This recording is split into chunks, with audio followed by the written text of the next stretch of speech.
প্রতিদ্বন্দ্বী কেউ নেই, না তৃণমূল না সিপিআইএম। নিজের প্রতিদ্বন্দ্বী প্রার্থী কিংবা দল সম্পর্কে কোনো ব্যক্তিগত আক্রমণও নেই। ভোট ময়দানে যা আছে তা হলো নীতির লড়াই। রাজমাতা বলছেন লড়াইটা শুধু দুর্নীতির বিরুদ্ধে। রানিমা, আপনার মূল প্রতিদ্বন্দ্বী কে, তৃণমূল না সিপিএম? কেউ নয়। কেন? তারা কেন নয়? তাদের তো পলিসি আলাদা, আমার পলিসি আলাদা, এবং আমি কোনো ব্যক্তি আক্রমণের জন্য তো লড়াইতে নামিনি। আমার কথা হচ্ছে দুর্নীতির বিরুদ্ধে লড়াই, তো সেখানে আমার কে প্রতিদ্বন্দ্বী হবে?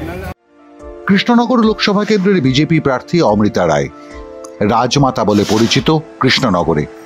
সেই রাজকীয় মেজাজেই রাজপথে রাজমাতা। গাড়ি নেই, পায়ে হেঁটেই পাড়ি দিচ্ছেন পথ। হাত জোর করে চাইছেন জনসমর্থন। রাজস্বিক কোনো দেখনদারিও নেই, কিন্তু যেটা আছে তা হলো সেই রাজকীয় আভিজাত্য, রাজপরিবারের গরিমা আর ন্যায় অন্যায়ের প্রখর তফাৎ। বিভিন্ন বিধানসভা আপনি ঘুরছেন, মানুষের কেমন সাড়া পাচ্ছেন সামনে লোকসভা নির্বাচন? তোমার ক্যামেরায় ধরা পড়ছে না তো সেটা তো তোমরা নিজেরাই দেখতে পাচ্ছ। আমি বললে বলবে না না ওটা ভুল বলা হয়েছে, মানুষকে তো তুমি অস্বীকার করতে পারবে না। জয় শ্রীরাম। রাজমাতা বলছেন তার লড়াই দুর্নীতির বিরুদ্ধে। ইঙ্গিত কি পশ্চিমবঙ্গের গত 12 বছরের দুর্নীতির অভিজ্ঞতা? তিনি বলছেন প্রধানমন্ত্রী নরেন্দ্র মোদী তাকে ফোন করে 100টি কাজের রূপরেখা তৈরি করতে বলেছেন। সেই অভিজ্ঞতা সঞ্চয়ের হোমওয়ার্ক সাজছেন প্রতিদিন সকাল বিকেল।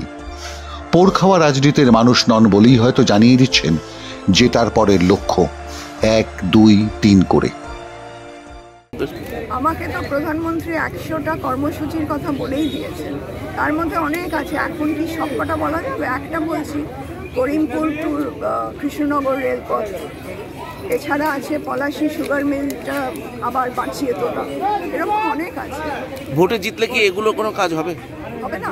মানুষের সেবা করলে আমার জেতা বা হারাটা তো কথা নয়, আমি তো সেবা করছি। এখন তারা স্বতঃস্ফূর্তভাবে আমার কাছে এগিয়ে আসছে এবং তাদের প্রবলেমসগুলো তারা বলছে, তাই জন্যে এইগুলো করা, নাহলে তো এগুলো আমি নাও করতে পারতাম।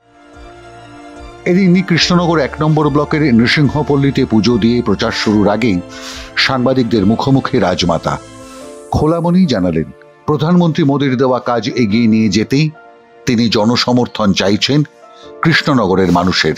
তার আশা, রাজপথে নেমে আসা কৃষ্ণনগরের রাজমাতাকে কৃষ্ণনগরের মানুষ ফেরাবেন না।